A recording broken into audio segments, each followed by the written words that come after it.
فرمایا کہ جہنمیوں سے کہا جائے گا کہ جہنم کے دروازوں میں داخل ہو جاؤ۔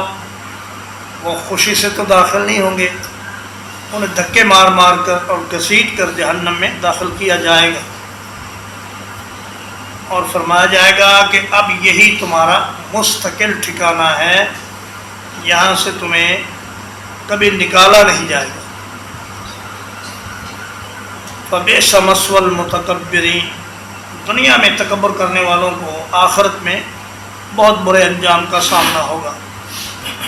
اور فرمایا اے میرے حبیب آپ صبر سے کام لیجئے، ان کے عذاب کے سلسلے میں آپ جلدی نہ کریں، اللہ کا وعدہ سچا ہے۔